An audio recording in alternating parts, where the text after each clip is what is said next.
Hello दोस्तों। पुष्पी पौधों की आकारिकी पाठ के अंतर्गत पिछले वीडियो में हमने पुष्प के बारे में और पुष्प की संरचना के बारे में अध्ययन किया था। उसका कुछ भाग शेष रह गया था, तो आइए उसको हम कंटिन्यू करते हैं कि पुष्प के चैप्टर में और कौन-कौन सी महत्वपूर्ण बातें हैं, कौन-कौन से ऐसे बिंदु हैं। तो इसका एक महत्वपूर्ण बिंदु है सममिति अर्थात सिमेट्री। सममिति का मतलब होता है कि पुष्प को जब अनुदैर्ध्य तल से, यानी पुष्प जैसे होता है, जैसे यहाँ पर आप चित्र देख रहे हैं, ये एक पुष्प का अनुदैर्ध्य तल है जो सामने से बिल्कुल ठीक दिखता हो।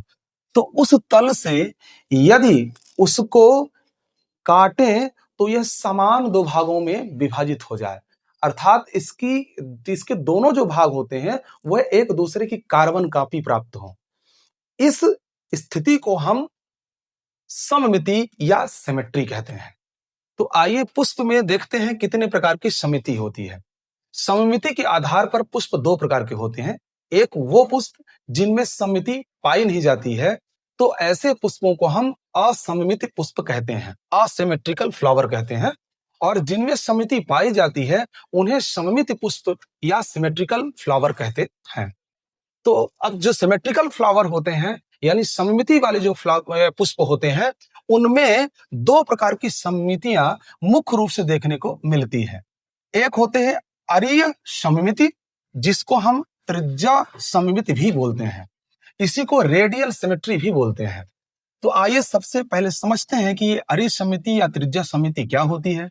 जैसा कि आप चित्र में देख रहे हैं, यह एक पुष्प का ये अनुदैर्ध्य तल बना हुआ है, यानी अनुदैर्ध्य तल का ये चित्र बना हुआ है। इसमें देखिए जो इसकी स्थितियां हैं, तो जो डॉट डॉट बिंदु आपको दिख रहे हैं, इन बिंदुओं का मतलब होता है कि यदि पुष्प को इस बिंदु से कट किया जाए, काटा जाए, तो इसके दो समान भाग बनेंगे, एक दूसरे के कार्बन कॉपी। इस बिंदु से इसको कट किया जाए तो भी इसके समान कार्बन कॉपी वाले भाग प्राप्त होंगे। इस बिंदु से भी किया जाए तो भी समान भागों में मिलेंगे। यहां से यदि कट किया जाए तो भी समान दो भाग मिलेंगे। इसका तात्पर्य है कि इस प्रकार के पुष्प जिनकी संरचना लगभग इस प्रकार की होती है, एक तो गोल संरचना के लगभग, और जैसा चित्र में दिख रहा है इस प्रकार की यदि सममिति है, तो इनके कई ऐसे तल प्राप्त होते हैं, कई ऐसी लाइन प्राप्त होती है जहां से इनको कट करने पर इनकी कार्बन कॉपी प्राप्त होती है।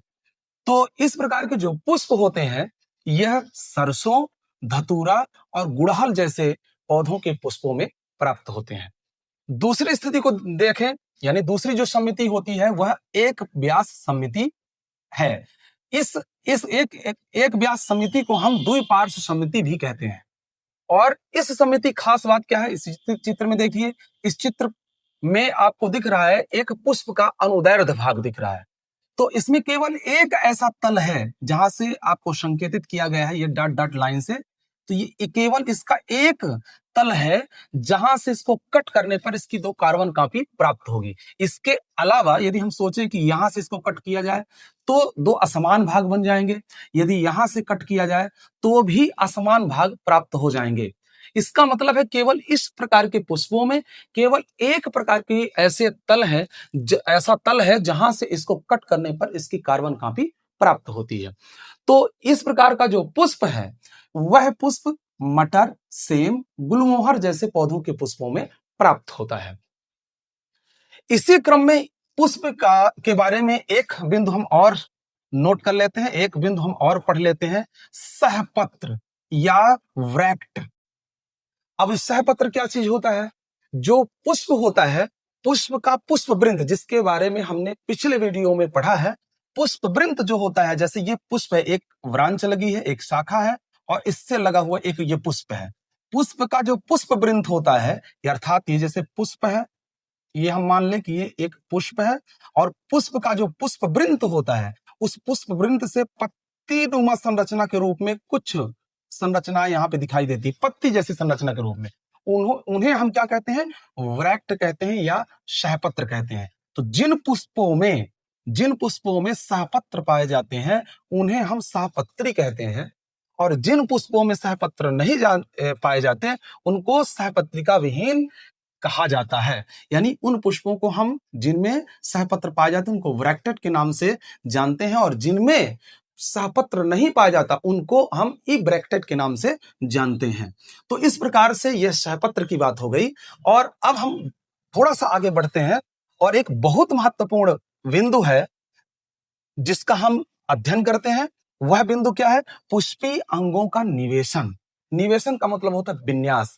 जो पुष्प का पुष्पासन होता है, पिछले वीडियो में भी बातें आई थी, तो इसमें बताया गया था कि जो पुष्पासन होता है, उस पुष्पासन में जो पुष्पी अंग होते हैं वो सजे हुए होते हैं, एक व्यवस्था में होते हैं, एक विन्यास में होते हैं। तो यह व्यवस्था पुष्पी अंगों का निवेशन कहलाती है।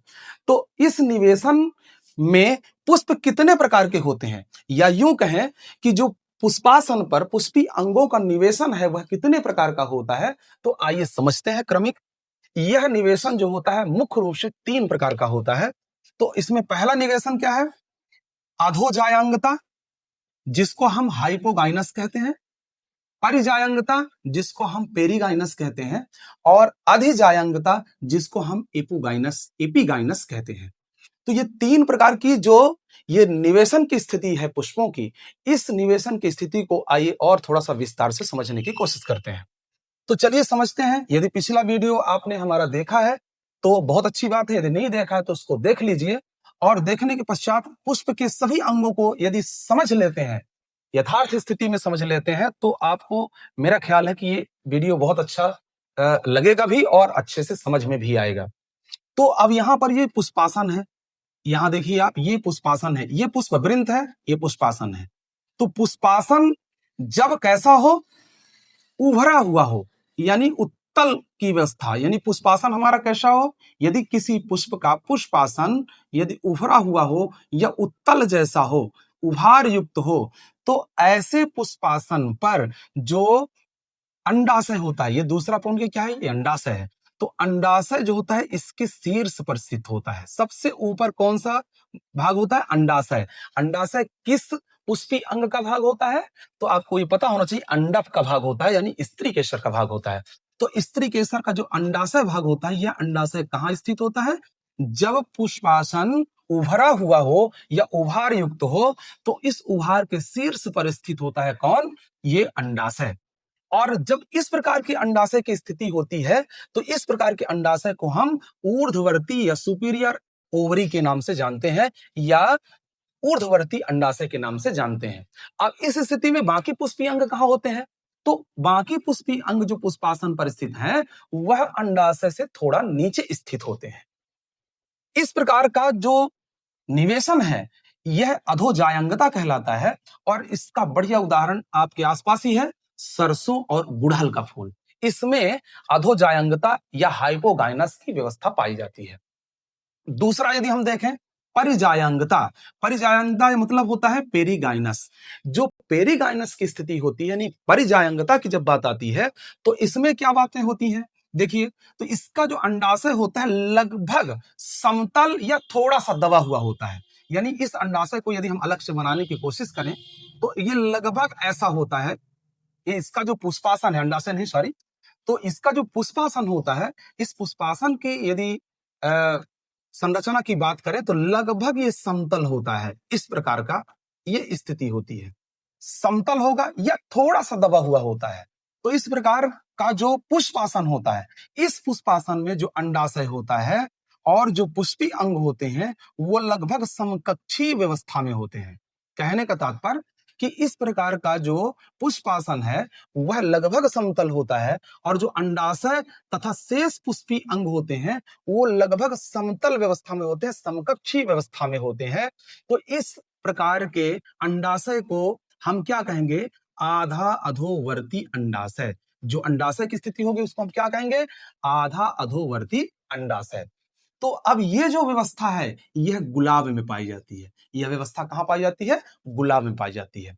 आइए तीसरे निवेशन की हम बात करते हैं। तो तीसरा निवेशन जो होता है वो क्या है? अधिजायांगता या एपिगाइनस। अब ये जो एपिगाइनस की व्यवस्था है, थोड़ा सा इसको और यदि समझने की कोशिश करें तो इसका जो पुष्पासन होता है यानी थैलमस, यह कैसा होता है? प्याले नुमा संरचना के रूप में होता है। प्यालेनुमा संरचना के रूप में क्या होता है, पुष्पासन होता है इसका, कुछ लगभग इस तरह की व्यवस्था। अब इस प्यालेनुमा संरचना के अंदर अंडाशय होता है। अब ये अंडाशय यानी अंडाशय पूरी तरह से पुष्पासन के अंदर समाया हुआ होता है। ठीक है, तो अब जब अंडाशय पुष्पासन में समाया हुआ होता है तो पुष्पी अंगों की व्यवस्था क्या होगी? पुष्पी अंग अंडाशय से थोड़ा ऊपर स्थित होते हैं, यानी सभी पुष्पी अंग कहां स्थित होंगे? लगभग ये समझ लीजिए कि अंडाशय से ऊपर स्थित होते हैं। ये व्यवस्था आप देखिए, ये अंडाशय है, ये पुष्पासन है। पुष्पासन प्यालेनुमा संरचना के रूप में है और इस प्याले के अंदर क्या होता है, जो अंडाशय है ये स्थित होता है, लगभग लगभग पूरा डूबा हुआ होता है। इस प्रकार के हम अंडाशय को अधोवर्ती अंडाशय कहते हैं। कैसा अंडाशय कहेंगे? अधोवर्ती अंडाशय हम कहेंगे। ठीक है, तो इस प्रकार की जो व्यवस्था है यह सूर्यमुखी और अमरूद में पाई जाती है। तो इस प्रकार से हम पुष्पी अंगों का निवेशन पुष्पासन में किस तरह से होता है ये हमने पढ़ा, समझा। यदि किसी प्रकार की आपको समझने में दिक्कत हुई होगी तो आप कमेंट करके बता सकते हैं और मैं कोशिश करूंगा कि ये और अच्छे से आ जाए। अभी पुष्प का 2 पार्ट हमको आगे के वीडियो में देखना है, तब तक आप इसका अवलोकन करते रहें, अध्ययन करते रहें, खुश रहें, तंदुरुस्त रहें, मस्त रहें।